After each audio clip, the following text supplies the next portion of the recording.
Hello, everyone, and welcome back to another episode of All in All with Alex. I'm your host, of course, Alex, and today we have a very special guest, Miss Laura. How you doing today? I'm fabulous. Thank you for having me here. Great, great, no problem, no problem. Glad for you to be here. So, can you give the people a quick background about yourself, and then we'll dive into the question?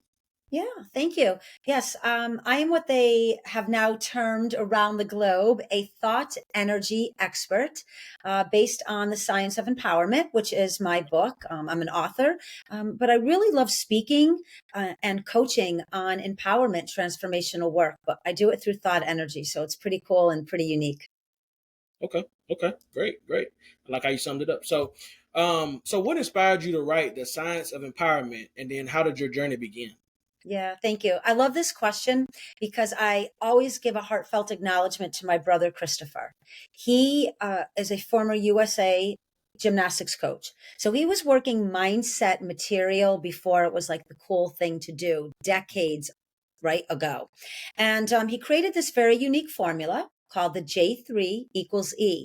And when he stopped coaching professionally and he came back to Connecticut on the East Coast, he opened up a neuromuscular training facility where I started working under his tutelage. And I started to see this formula in play every day. And I said, wow, I wonder what it would be like for regular people to move through the formula and really transform and elevate their lives and really become empowered. So I started to begin to live the formula myself. And as I did, it just naturally created this speaking energy around me and everywhere I went. And so my brother started saying, sister, you need to write a book. You have to write a book. There's something in your mind, the way that you really kind of get this information. And as I travel around the globe with my husband and doing different things, I just started talking with everyone about it. And they would keep saying, why don't you have a book? Do you have a book? Where can I buy your book? And so kind of that synchronicity from the universe. And so I sat down and 5 years later, the science of empowerment was created via a book. And I love it. It's how I live my life, my family, my friends, my clients. It's what I speak about in the world. And it's truly a passion of mine. But it was really inspired by my brother. So kind of cool brother and sister teamwork. Okay, okay, that's always good. That's always good. So how does your background in mind development and human awareness influence your coaching approach? Yeah, that's a great question. Well, if you look at the potential that we all have within, and how we can develop our mindset, how we can really learn how to gain knowledge, new perspective, right? Maybe ignite a new spark of what is possible. This then allows me to be a better coach. It isn't about me telling you who to be or how to become someone different.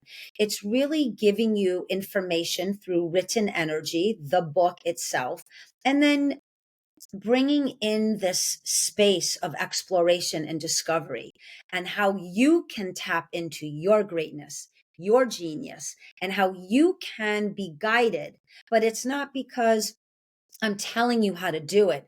The information just naturally comes through the writing, and the book just has this very unique way that it's written. So when you're reading it and being coached on it, you actually reflect back to yourself like, I've got this. I'm a pretty cool human and I can really do something amazing with my life. Yeah, I like that. I like that.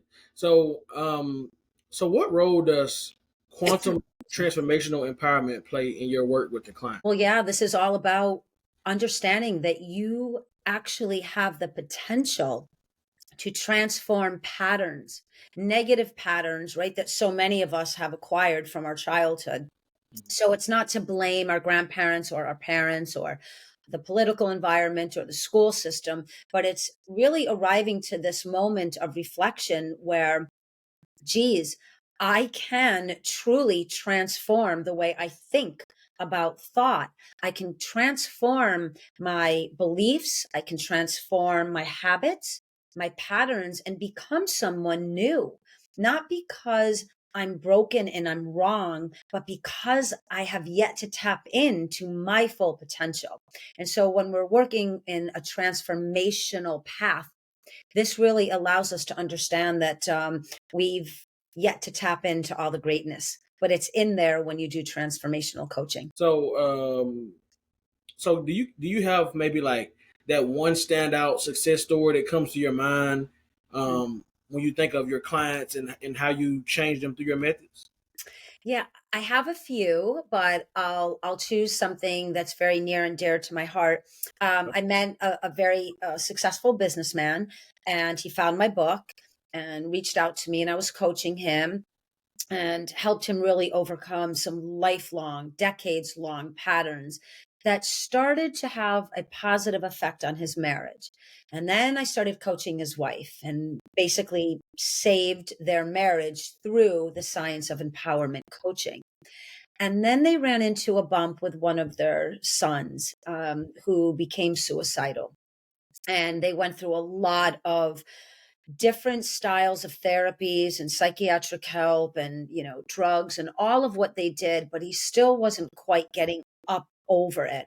And he picked up the book one day because they had two copies and one of them was in the family room, and he picked it up and he just started feeling something different. And he said something to his mom, and she called me and she said, do you have any advice right now? I don't want to necessarily push him into empowerment coaching. He was very vulnerable. And I said, ask him to open up to the chapters and pick one chapter that just speaks to him. And then we'll visit this opportunity maybe to coach him after.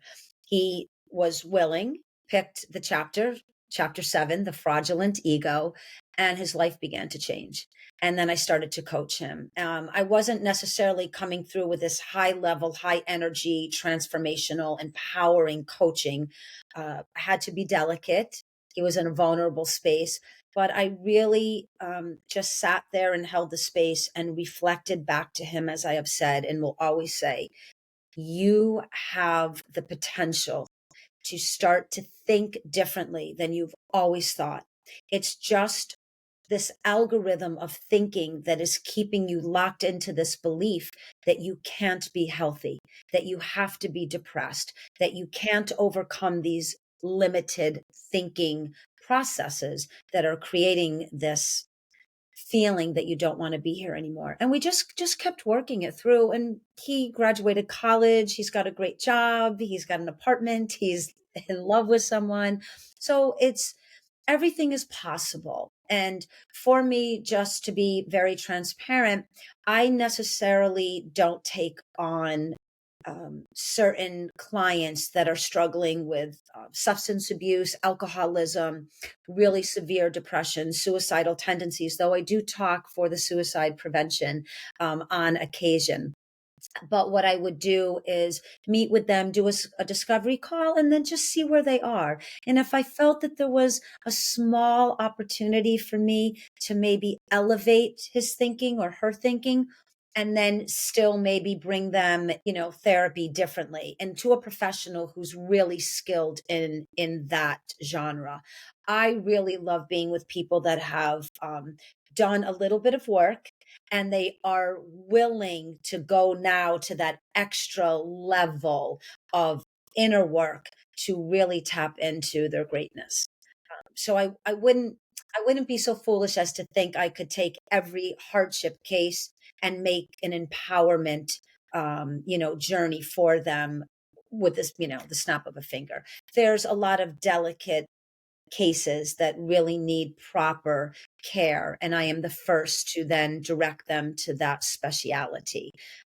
But I've been able to help some people that really just read the book and it did something for them. It set the stage, it kind of primed their mindset to be open maybe to, wow, there is something beyond this current state of sadness or depression or abandonment or drug. So, so how do you approach the concept of co-creative relationships in your practice? Yeah, I love this. I look at everything as co-creative. You and me are co-creating right now, right? We're two humans. We're sitting wherever we are on the beautiful blue jewel, and we're talking and we're speaking and we're smiling and we're exchanging energy and we're in service, right? Me to your podcast to your listening audience. We're really working. I would say, I don't like to use the word trying. We are co-creating an opportunity for people to listen to knowledge and information and maybe gain a new perspective, maybe spark a new insight, maybe think a bit differently. Like, wow, I've had some hardships and some challenges. But even through listening to Alex and the podcast and Laura speak, I'm co creating with these two people right now. I'm not alone. I do have some guidance. I have his podcast. I have her book. I have opportunity for coaching. I'm not all by myself. There are people that care, that take the time to create a conversation that may just elevate my present condition. So I think it's really important to co create everywhere, grocery store, dropping your car off for the oil change, talking to, your partner, your neighbor. You always are what I call positioning yourself in the power seat of choice. And how am I interacting with this human? And how am I handling myself so that maybe they leave just a bit better than when we first got together? So, what would you say are some common misconceptions about empowerment that you encounter? That it happens overnight, that it's a quick fix, that someone that is an expert or well read or can define what an empowered life can be, that they will make it all better for you. Empowerment is a personal journey, like everything in life, right? There's inner work to be done. You don't necessarily have to go down, some dark path and fall into the rabbit hole and really dredge all of it out. But it's important to be able to be accountable to what has happened, blame less of the past history, and really move into this awareness that though there were some deep challenges in my life, I can, through education and self elevation, empower myself. But it takes time. It takes reading or listening to podcasts or going into counseling or coaching. It takes a lot of self care and self love. But an empowerment journey for me is a lifelong expression of really living into full potentiality. So, for anyone listening, you can empower yourself faster than you can imagine, but it's not something that can happen like in 5 minutes. Like, you have to really be open and ready to take in new knowledge and information and allow yourself to think differently than maybe you always have. And that begins an empowered life. So, can you discuss the importance of thought energy in the importance of thought energy in designing an empowerment mindset? Yeah. So most people don't know what thought energy is. It's not a concept that is talked about. We have cognitive and behavioral sciences, and we have the quantum fields of studies. And we have lots of beautiful examples of people that are pioneers, right, in mind body consciousness work. Dr. Joe Dispenza, Bruce Lipton, and I'm sorry, in biology, cellular work. But thought energy is something that I really have looked at. So when you read a book, rather than just read it, if you look at the written word as energy through language, it starts to change the information that you are receiving. It's like listening to music, right? We all understand when we listen to music, we feel something.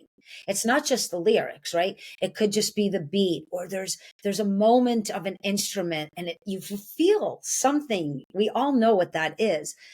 Learning how to take thought as a way of empowering your life is a very unique way of looking at the human condition. So I've always talked about becoming the architect or the designer of your thought process. So if you tell me something, beautiful, thank you for sharing that.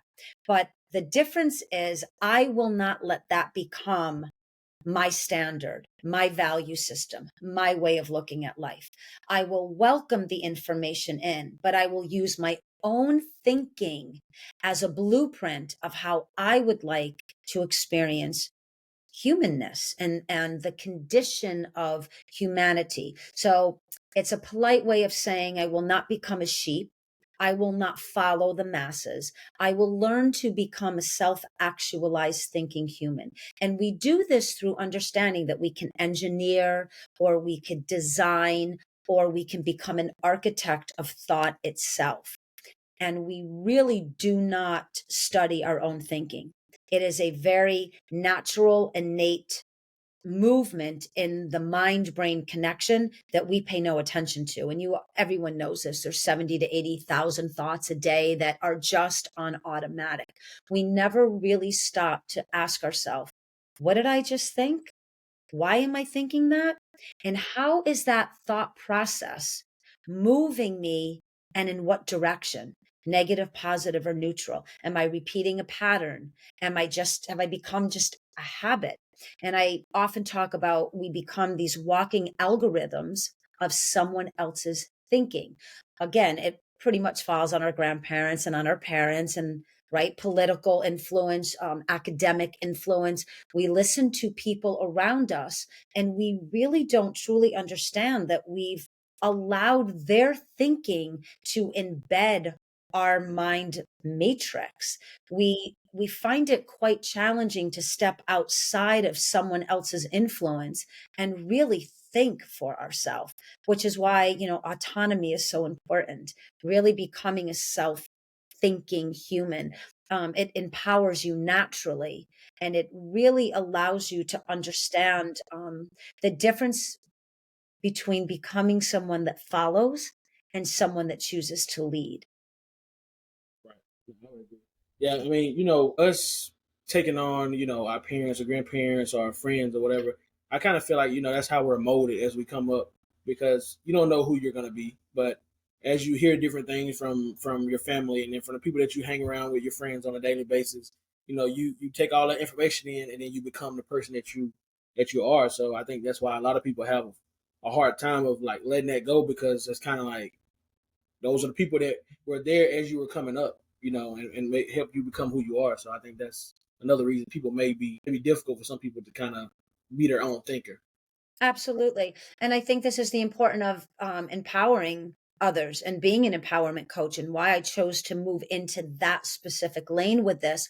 It isn't to blame or shame or hold anyone else accountable. It's to really hold reverence for what you did go through when you were a child. And some of us, right, there's sexual abuse, there's abandonment, there's physical abuse, there's neglect, there's so many things that we've all gone through, regardless of what we project to the world.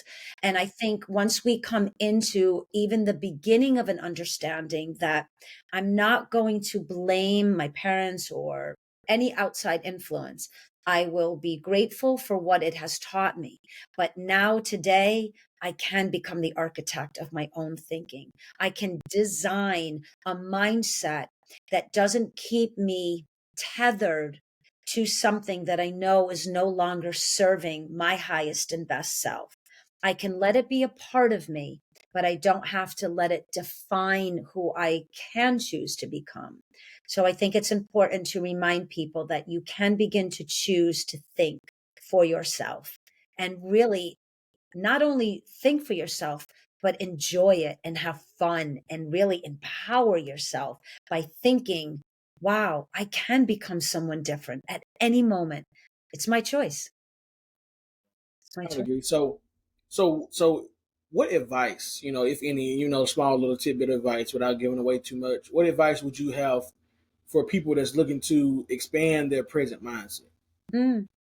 Uh, Suspend all doubt and go for it.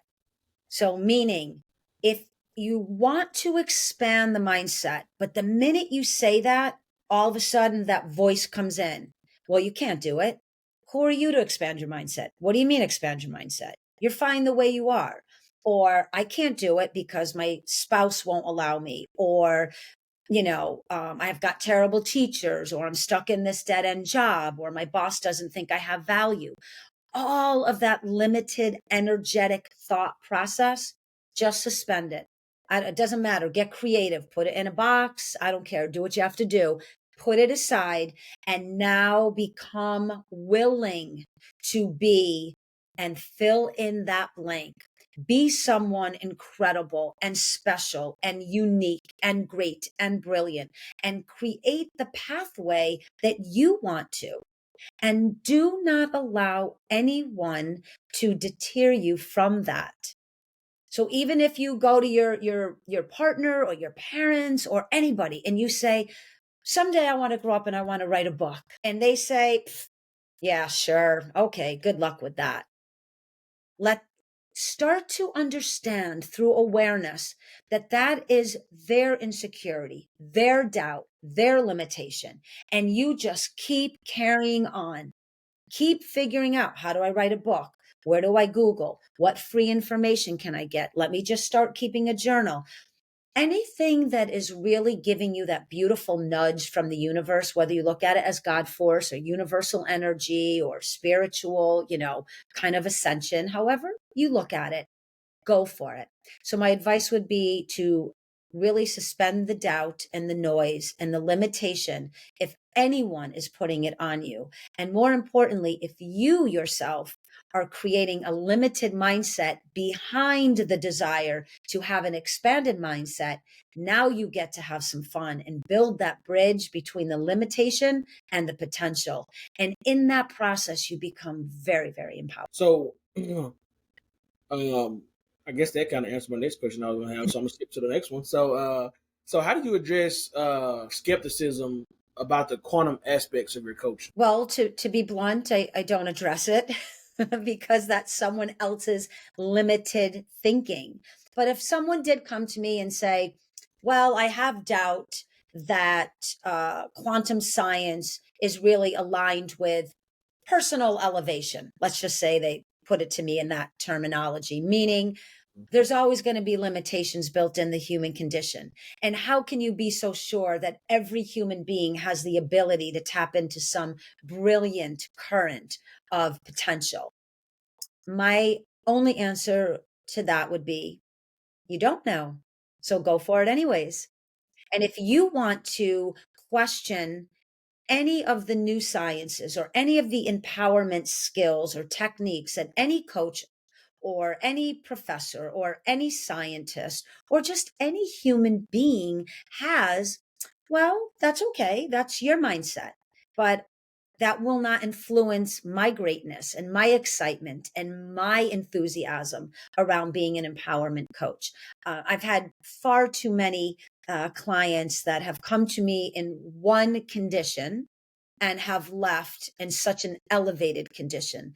I've never met anybody that hasn't become empowered through reading the book or being coached or listening to a podcast. There's always some small little golden nugget that somebody out there, even if it's one person, has taken away from a conversation or a book or a discussion. So I think if there's any naysayers or any humans that are limited in their own thinking and they're trying to place that upon me, I just would ask them to do the reflective work. And why are you placing a limitation out between you and I when you actually can empower you and I and support both of us in moving in a more forward direction than trying to anchor us into that negative conversation?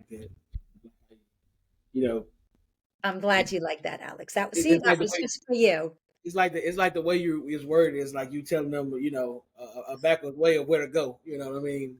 Like, hey, it's like, hey, you want to talk about that? Hey, I'm gonna tell you where you need to go. But Yeah. now, And we can all understand when someone's trying to goad us or deny us our brilliance. But then, that's where compassion comes into one another. And you can acknowledge that I hear you, but I'm just not aligned with that mindset. It's just not who I am. right. I agree.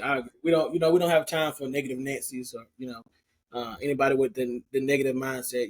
Positive energy is the only type of energy you should want around you at all times. So, Yeah. Give it, receive it, exchange it, right, and more importantly, create it.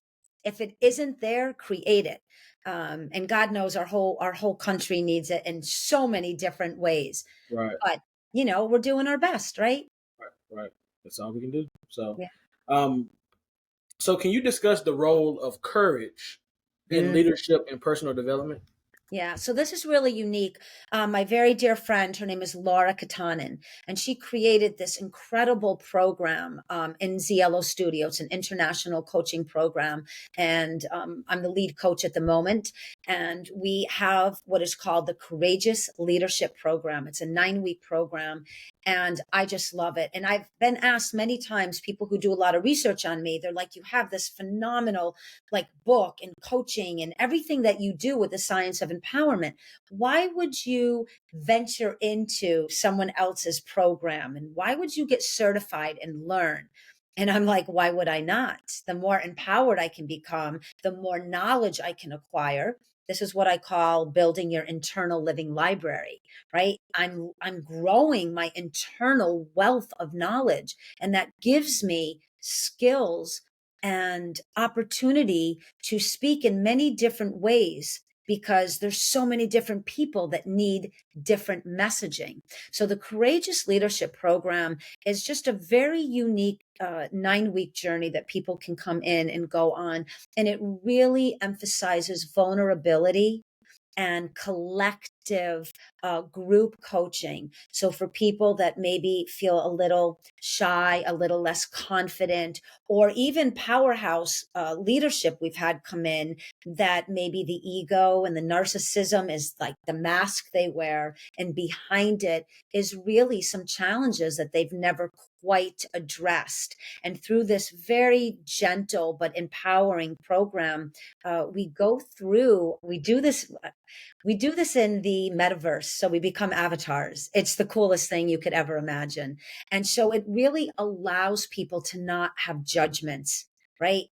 What you look like, what you're wearing, your avatars. So all you're hearing is the tonality and the vulnerability and the areas that they want to grow. So it's really all about courage and compassion for self first, but we learn how to nurture that through one another in this particular program. It's what I do with the science of empowerment coaching, but I've just leveled it onto the other side, and we do it in group coaching in the metaverse. And so I wanted to learn, I wanted to grow and see what that was about. So it's a beautiful self-compassionate observation, and it's also a way to really connect with humanity and learn to grow and be kind to one another. Yeah, I like that. I like that. A lot of people. I had a guest on. Was it Saturday? Yeah, Saturday. They were talking about helping people transform. Doing things into the metaverse, and I find it pretty interesting. A lot of people aren't so good with the face to face, and Yes. so being able to do it in the metaverse still allows them to get the information and the knowledge and everything that they need without having to quote unquote be out of their comfort zone. Yeah. Um, And that's one of the principles in the Courageous Leadership Program. It's embrace vulnerability, move beyond your comfort zone, and really it offers a safe space for those reasons. Exactly. It's not, maybe being uncomfortable one on one. I've never done coaching. I've never done therapy. I've never worked on myself. It's just a unique way. There's very interactive exercises, and there's music, and it's quite unique. I love it. I'm very proud of her and the program that she's done, and I am one of those rare people in the world that think it's really important to learn other people's skills and techniques, because it just adds to what I do. And so I think it's important. And I'm not an empowerment coach. I'm an empowered human being, which allows me to be an empowerment coach. I'm not someone that's reading someone else's material and telling you, well, if you do this, you'll become. I can authentically say, I live what I write. I write how I live. And I really, I'm not just talking it, it's how I function throughout all of my days. And part of learning someone else's system is a testament to that. like that. So, what do you feel are some key lessons that you've learned from your journey that you can share with others? Yeah. Um, I'm going to say the first and foremost is understand that it is your birthright to tap in to your own brilliance. And that doesn't mean you have to do anything big. It just means allow yourself a moment in this lifetime to just know that you are special, that you are wonderful. And again, you can look at it and say, you're a child of God. You are an aspect of the universe, the almighty, omnipresence. Everyone's got a different vernacular of how they look at where they are and who they are. But really, just to remind people that it's your birthright to know that you're special. And if anybody has ever led you to feel or think differently, I hope you will hear me to say on their behalf, I'm sorry, but I'm here to remind you that you are magnificent and don't let anyone tell you anything different. I would say also to journey through the process of learning to love yourself. And I'm not saying that in the old style, cliched way, ooh, love myself and everything will be fine. No, but love yourself. And until you really know what that relationship feels like, you're going to always come up short with every other relationship. It's just the way it is. It's kind of the law of the universe. You have to really look at the light and the dark, the negative and the positive of who you are. Own it. Even though sometimes it's quite uncomfortable to know, wow, I am capable of that, but I know I'm also really capable of that. And then that allows this authenticity to show up for others, because you can say, yeah, I know what it is to think bad thoughts, but I know what it is to choose good ways. And that's really important. And then I would say, for me, especially one of the key factors is have fun in life, explore it and discover all of it. And whatever that means to you, don't let anyone block your light or dim your light. And I know for some of us that can be challenging. We're in relationships that maybe are a bit unkind, or we're kind of trapped because financially we can't move too well, or we're in a job with like maybe a boss that isn't valuing maybe our ideas. So I'm not saying this with disrespect, but I am saying begin to use your mind to think differently and start to use thought as a vehicle of energy, to start to believe in yourself differently than anyone ever has, and know that you can create change. It's not going to happen overnight, but don't give up on yourself and keep moving forward. And you can change your present condition and create a positive, empowered environment. You just have to work at it, but it can happen. Agree. Agree. So, can you share your vision for the future of empowerment and personal development? Hmm. I love that question. I've done over 100 interviews and I've never had anyone ask me that question. And I absolutely I'm endeared to you for that question. Yeah, I would say my vision of the future of what an empowerment pathway can look like. And I'm going to go back to this: Okay. own it, own it. Every single human being, if they owned the awareness that it is their birthright to explore their highest and best potential, we would have a very different world.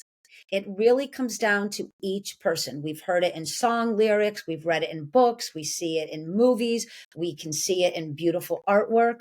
These things are placed in the human environment so that it reflects back to us a quick and fleeting recognition of ourselves in that, whether it's love, whether it's success, whether it's um, kindness and compassion, or courage, or empowerment. I just want everyone to know that we don't have to accept the way it is. We can all begin to create what it can be.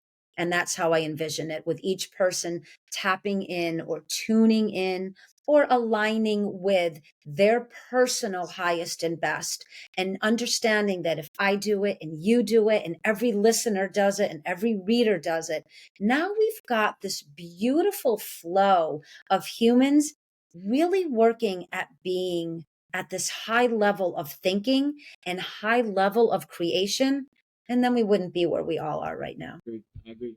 So, can you share personal practice or routine ritual that you find essential for maintaining your own personal empowerment? Yeah. For me, it's movement of my body.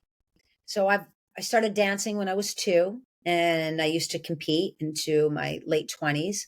My brother being a gymnastics coach, we have a neuromuscular training facility. It's movement because we are all energy. Everything in the world is made up of energy, even everything that's stacked, a desk, a chair, a lamp, everything is floating in a current of energy. It can be condensed, right? Like I said, a desk can be condensed, but at one time it was free moving particles, right? That somebody pushed together. You can look at mindset. God, the beauty and the creation that the mind can think, but then someone said, oh, no, you don't.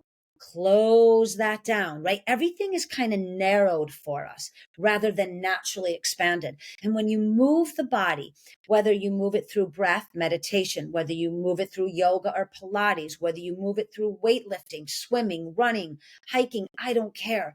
When you start to move the body, the mind has to connect to the awareness of that movement so that you don't pull a muscle or you don't get hurt or you slow your breathing down to calm anxiety. Mind body connection is through movement, movement of thought, and movement of being and movement of doing. So for me, it's exercise, but I don't mean it necessarily in kind of the blasé way that everyone would think. Though lifting weight, building muscle is important. Flexibility, mobility, doing splits and back bends, right? Everybody may be thinking, oh no, but okay, start to just touch your knees. Do it every day for 30 days and you'll start touching your shins and then you'll start touching your toes. And then your mind will be like, I'm not as unflexible as I thought I was. I actually have the ability to move my body differently. Wow, now I think I can do a little something more. And then you start to get this very cool rhythm of mind and body connection, which really elevates, right? The energy, the thought process, the actual physicality. Now you start realizing this empowerment thing really works. I can empower my body through how I think about it. So you can't start every morning with, well, this sucks and I don't have the flexibility and I can't even lift a weight and I haven't been to the gym in 10 years or whatever our story is. Beautiful. Acknowledge your story. Now, what do you want to do about it? Go from here to the mailbox and back every day. I don't care. Just begin something so you can show yourself that you are not a limited human. You are a human being that has the potential to expand every thought, every movement. You are powerful. Don't let anything get in your way. So for me, body movement, it's important. It reminds me that I'm physical, that I've got some cool energy running through me and it's inside this physical body. And I get to dictate and direct how I want to feel while I'm moving through the process of the human experience. I personally like to feel strong, flexible, childlike. It just keeps me young. It keeps me youthful. It keeps my mind sharp and it keeps me connected to energy, which is in everything. We are energy beings. So, is there a certain message or a certain phrase or something that you would like to leave with? Maybe some of your readers is watching this, or some of the viewers from that follow me. Anything that you want to leave with them before we wrap things up? Yeah, so there's a few things, and I'll go back to please just remember that it is your birthright to exercise your own way of being in this world. Really practice autonomy. And what I mean by that is think for yourself, research for yourself, gain knowledge for yourself. Don't take everything at face value. Go a little bit deeper and then still go a little bit deeper. Love yourself. Big, strong. I'm talking massive bear hug. Love yourself. You're beautiful. You're amazing. You are here for a reason. You have value to contribute to the entirety of the human family. Don't belittle anything about you. You're much bigger than you really, I think, understand.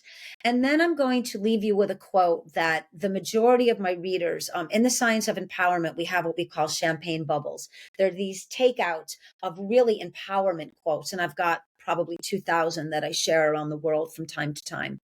And everyone gravitates towards this one. So this is a very empowered quote. And I'd like the listeners to just take it and really begin to move with it. And the quote is, fear has no place within a civilized mind. And I want you to think about that. This is as small or as big as you want to think about that quote. Fear means doubt, insecurity, lack of confidence, limited thinking, right? Being a follower. It has no place in a civilized mind. Civilized mind means a mind that is expanded to all that is possible, never ending, unlimited. Look at what we've created. Look at what the world's created. And you think you have no value? You absolutely do. Let no fear enter your mind. Think like a genius, become brilliance in movement and action, and really tap into that part of you that you were born with. And don't doubt yourself. Like it. Agree. Like it. So, um, everybody that's watching, I want you guys to go under the description or in the show notes and find all of Laura's information, whether that be her social media, websites, things of that nature. Go support her. Go buy her book. Um, all of the above. Just keep up with her and support her any way possible. And I want to take this time to say thank you, Miss Laura, for coming on today, sharing a few tips and things of how people can be on their empowerment journey as well. So Thank you, Alex. And something that's really unique is I just started a YouTube channel and I'm going to be offering a free masterclass every week in empowerment. And it's called Elevate in 20. And it's going to be a quick little burst of, and I mean, I've got probably 700 topics already that I've created, but it will be a place that you can go for free, tap in, tune it on, and just get that little bit of like feeling, good feeling that I've got this. No matter what's going on, I know I can choose to tune into something and feel better and start to take better care of myself. And we do this right through the thought process.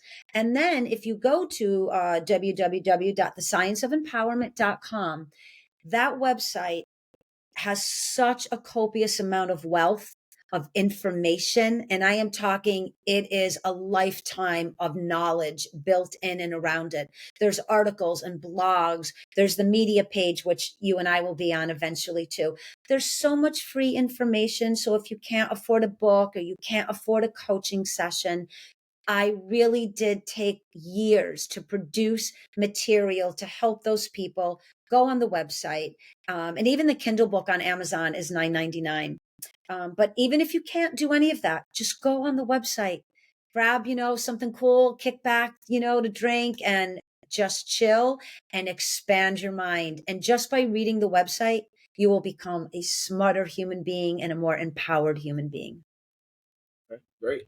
Well, you guys have heard it here first. Go visit her website. You'll find everything in the description. Go support her in any way possible. And you guys have just watched another episode of All in All with Alex, and we'll see you guys on the next episode.